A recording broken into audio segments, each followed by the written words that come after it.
Bonjour, mon nom est Véronique Gagné. Et moi, c'est Atchoum et nous sommes deux sœurs. Nous vous proposons aujourd'hui un super projet de balado. Mais c'est quoi un balado, Atchoum? Explique-nous ça. Un projet de balado, un balado, c'est comme une émission de radio que tu peux écouter où tu veux. Simplement comme ça. Il suffit de le télécharger et de pouvoir l'écouter dans la voiture, dans la chambre de bain, dans mon lit, bref, n'importe où. C'est trop génial.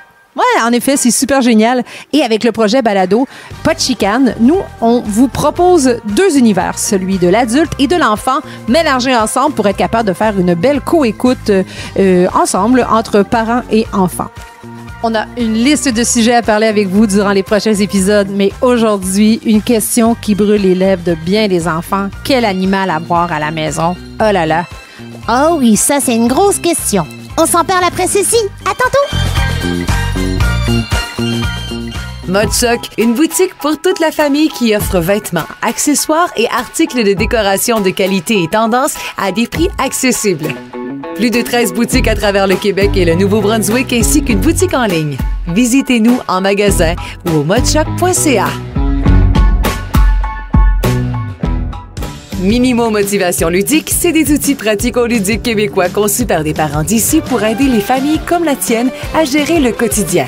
On crée des produits uniques, colorés et éducatifs que les mini et les grands utilisent en s'amusant. Calendrier de routine, organisation familiale, aide à la propreté et à la bonne conduite, chez Minimo, on a la solution.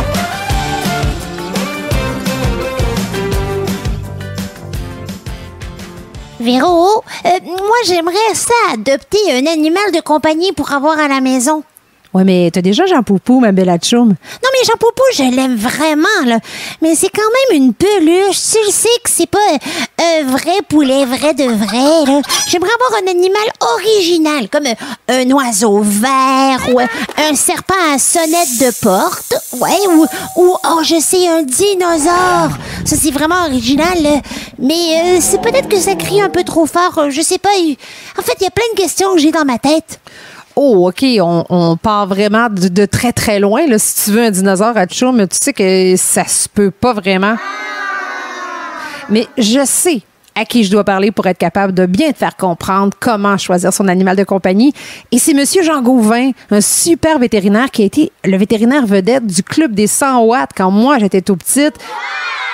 C'était aussi le vétérinaire de 275 Allô, une émission de radio à Radio-Canada. Donc, bref, quelqu'un qui sait vraiment bien parler aux enfants. Allez, sors le Mobilo futé. Et oui, on va l'appeler par le Mobilo futé. Bonne idée!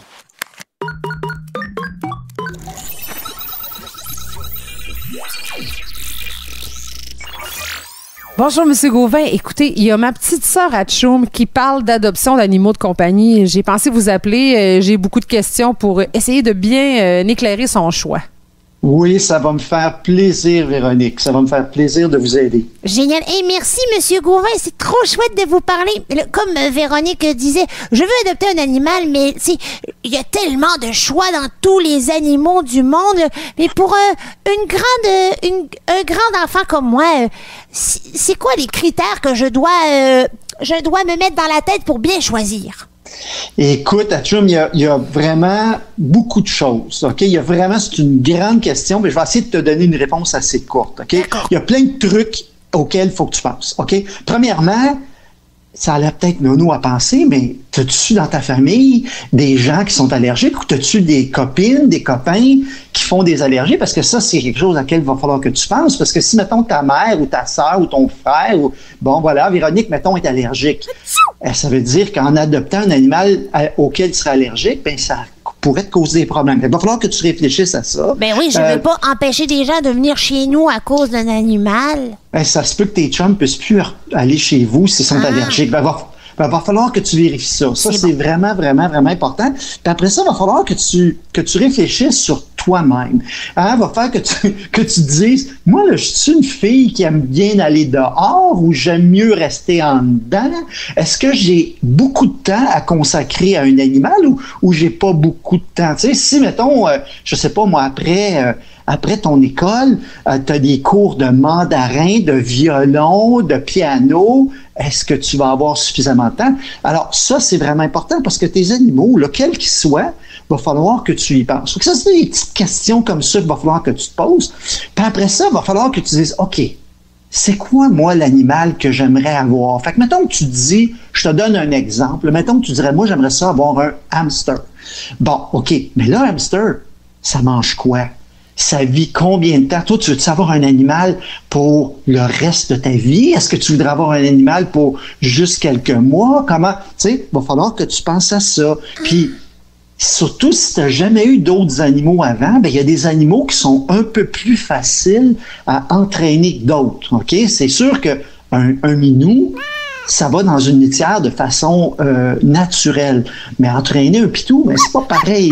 C'est vraiment beaucoup de travail. Fait que ça, c'est des choses qu'il va falloir auxquelles il va falloir penser. Puis même le tempérament de l'animal. Il y a des animaux qui sont en général plus nerveux, qu'on pourra moins cajoler, puis tout ça. Mais ça arrive, mais ça va dépendre de ce que tu veux, toi. Fait que c'est des petites questions comme ça, il va falloir que tu te poses avant même d'aller chercher l'animal, d'adopter l'animal. Ben oui, mais en fait, je trouve vraiment ça logique. Tu sais, avant le plaisir, il faut s'asseoir et réfléchir. Mais j'ai une question. Véronique, la gaffe à ne pas faire, c'est de se rendre dans une animalerie sans avoir eu toute l'information nécessaire, puis là, sur un coup de tête, d'adopter un animal qu'on ne connaît pas. Oui. Ça, ce sont des échecs à tous les coups. Alors, c'est pour ça que moi, je pense toujours que quand on est rendu au stade où on se dit, OK, on veut tel animal, on a besoin d'aller en animalerie, entre autres pour les petits rongeurs, c'est encore là qu'on y retrouve. Moi, je pense que c'est une bonne idée d'appeler votre vétérinaire local, puis il ou elle va pouvoir vous donner une idée sur, ah oui, moi, je fais affaire avec telle animalerie, c'est des bonnes personnes, ils vont bien vous guider. Fait que ça vaut la peine pour avoir une bonne info. Ah wow, j'aurais jamais pensé qu'on pouvait appeler notre vétérinaire pour lui poser des questions comme ça. Je pensais que c'était comme juste un docteur. Ouais, c'est un docteur. C'est un vrai docteur, Atchoum. C'est vraiment un vrai docteur, mais pour les animaux. Mais même si c'est pas le vétérinaire qui parle lui-même ou qui va parler à Véronique, mais ça pourrait être, par exemple, une des techniciennes en santé animale, un des membres de l'équipe. Il y a plein de gens qui vont pouvoir vous aider. Ah, vous avez raison, c'est vrai. Pour un premier animal, est-ce qu'il y en a certains qui sont mieux que d'autres? Ouais, comme moi, par exemple, j'aimerais avoir un dinosaure. Est-ce que c'est un bon premier animal? Ben, un dinosaure, tu vois, ils sont disparus il y a 65 millions d'années. Donc, je pense pas que tu vas pouvoir adopter un dinosaure, sauf peut-être en toutou. Toutou, OK, d'accord. Une baudruche. Mais, je vais peut-être te surprendre, Atchoum, mais les oiseaux sont les oiseaux, leurs ancêtres, ce sont des dinosaures. Donc, théoriquement, si tu adoptais un sain, par exemple, ce qui est quand même un bel animal à avoir, un bel animal de compagnie à avoir, ben, à ce moment-là, tu trouverais ni plus ni moins qu'à avoir adopté un animal issu des dinosaures, si tu veux. Moi, je pourrais inviter mes amis, venez voir mon dinosaure. Puis là, ils vont arriver, ben, c'est même pas un dinosaure. Là, je vais dire, écoutez, Jean, il a dit que oui, c'était un dinosaure. C'est ça. Tu peux leur dire, son ancêtre, c'était le tyrannosaure ou des choses comme ça. Ouais. Absolument. Mais il y a des animaux qui sont quand même plus faciles que les dinosaures. OK, que tu pourrais adopter. Moi, je peux te le dire parce que je les ai même essayés avec mes enfants. Entre autres, les petits rongeurs. Moi, j'ai eu beaucoup de succès avec les hamsters. C'est pas très gros, ça se garde relativement facilement et puis ça demande pas énormément de soins. C'est sûr, il faut que tu nettoies la cage tous les jours. C'est sûr, il faut que tu fournisses la nourriture tous les jours, de l'eau fraîche, mais c'est relativement facile. Il y a peut-être juste une petite affaire qui est plate avec le hamster, c'est que c'est un animal qui vit plutôt la nuit. On appelle ça nocturne. Puis ça, si l'animal dort, puis tu viens, toi, pour le prendre d'une façon un peu plus brusque, ben là, il pourrait être mort. Mais moi, je vais te dire que tout le temps qu'on a eu des hamsters à la maison, je me souviens pas d'une fois où mes enfants ont été mordus par le hamster parce que je leur disais de faire attention, puis ainsi de suite. On donnait même des petits bains à nos hamsters. Fait que ça peut... Il y a des gerbilles aussi. Il y a même un peu plus gros, il y a des cochons d'Inde. Les cochons d'Inde, c'est relativement facile à garder. Puis c'est assez gentil aussi. Ça a vraiment un bon caractère. Ça fait des drôles de bruits. Ça fait oui. Oui, c'est vrai. Ça fait des drôles de bruits. Puis ça vraiment, tu peux avoir une assez bonne communication puis des bons rapports avec un cochon d'Inde. C'est vraiment, vraiment surprenant. Puis même les rats domestiques à Chum sont... Ah oui, ben je te parle pas des rats de gouttière que tu pourrais voir dans la rue. Là. Non. Je te parle de rats domestiques qui ont été vraiment domestiqués. Et ça aussi, ça peut faire des amis bien, bien le fun. À quel âge on peut commencer à envisager avoir un animal de compagnie pour un enfant? Bien, Véronique, je vais te donner une réponse de politicien. Ça va dépendre de l'enfant. Parce qu'il y a des enfants qui, déjà à 6-7 ans, sont assez matures pour pouvoir prendre en charge un animal. C'est sûr, Véronique, que si Atchoum adopte un animal, va falloir que tu supportes cette décision-là. Ça va être important. Donc, ce que je veux dire par là, c'est que ça se peut qu'à un moment donné, qu'Atchoum ne puisse pas, par exemple, s'occuper une journée parce qu'elle a des cours, elle a des examens préparés. Il va peut-être falloir que tu l'aides à préparer la cage, à nettoyer la cage, à nourrir son animal de compagnie. Fait que vers 6 ans, 7 ans, en autant qu'il y a un support, un soutien de la part de la famille, des parents, sœurs, frères, ainsi de suite, ça peut se faire très bien. Il n'y a pas de problème. Puis, tu sais, il y a des choses qu'Atchoum peut faire comme nettoyer la cage. Si c'est un minou, nettoyer le bac à litière tous les jours. Je reviens encore à ça, donc de nourrir, de donner de l'eau fraîche. Ça, c'est vraiment important. C'est toutes des choses qu'Atchoum peut faire facilement avec un peu de supervision. Ben moi, je suis prête pour les petites missions. Mais en fin de compte, ce que je comprends, c'est que ça se peut que même si c'est mon animal à moi, que ça devienne l'animal de la famille. Question mission, c'est ça? En général, Atchoum, c'est le cas.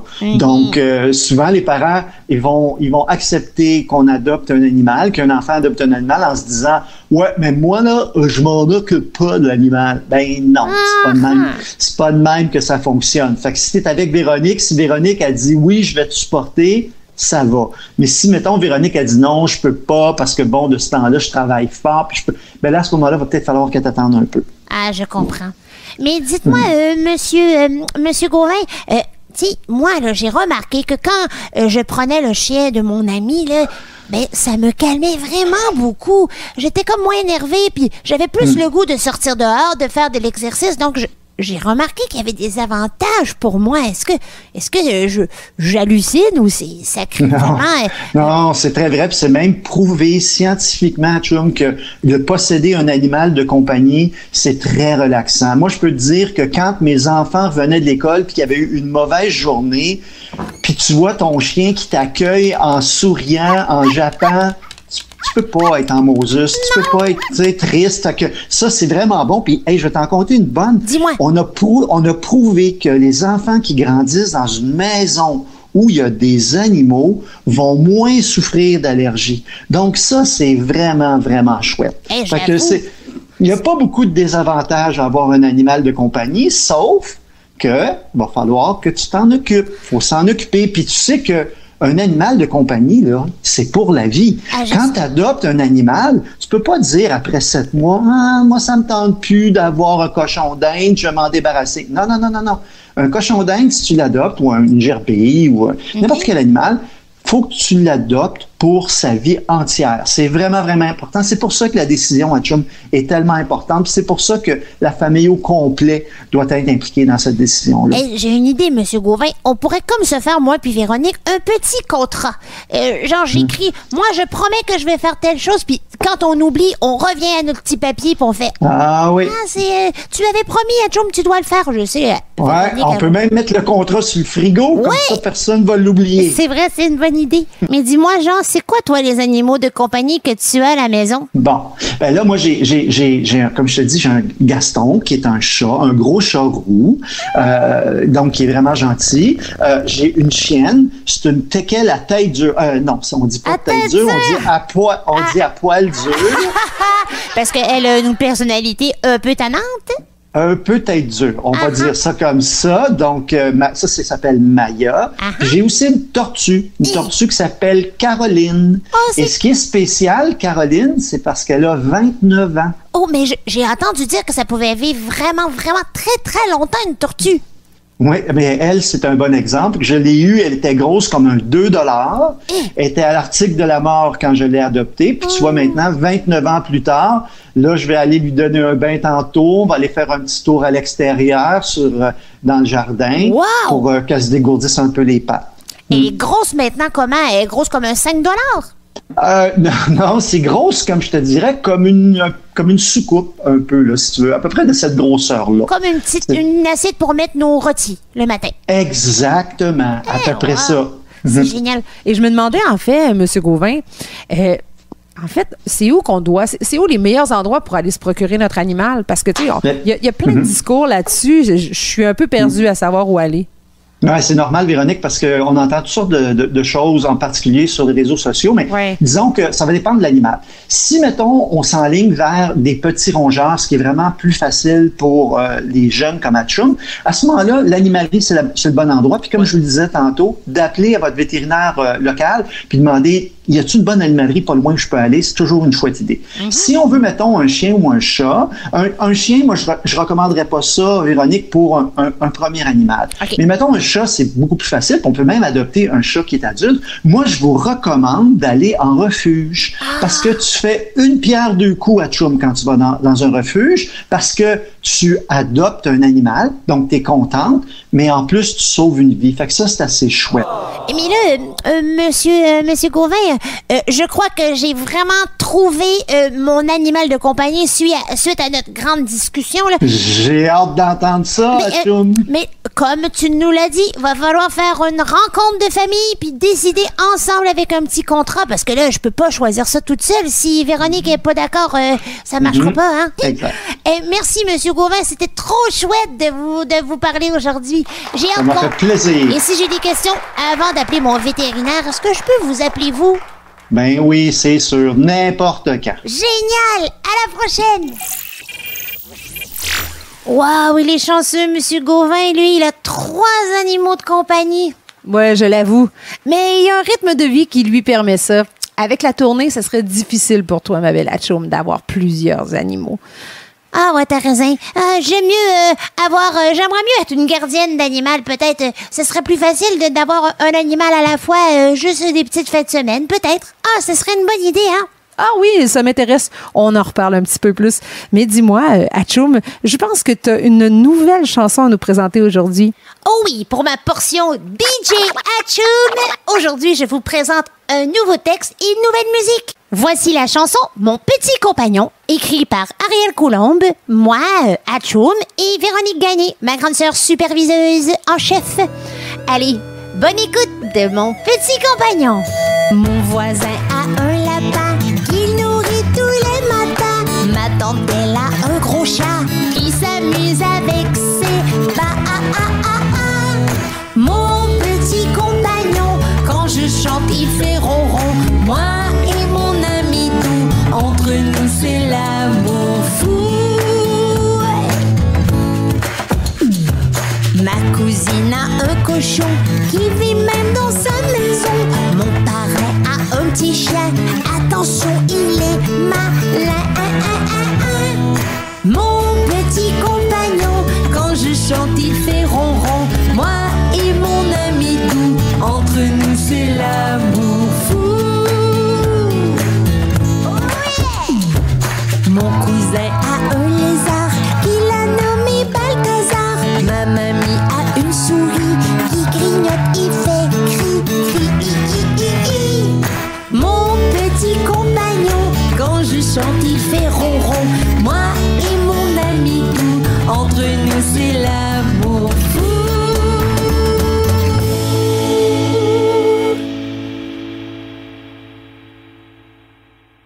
Merci à notre ami adulte, monsieur vétérinaire Jean Gauvin. À la technique, Marthe Godet. Emballage musical d'Éric Lafrance. À la recherche et assistante à la réalisation, Madame Céline Girard. À la réalisation, Véronique Gagné.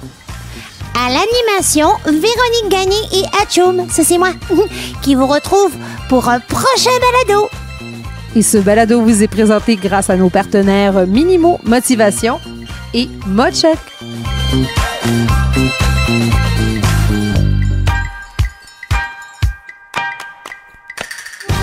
membre de la famille H2O Web Media.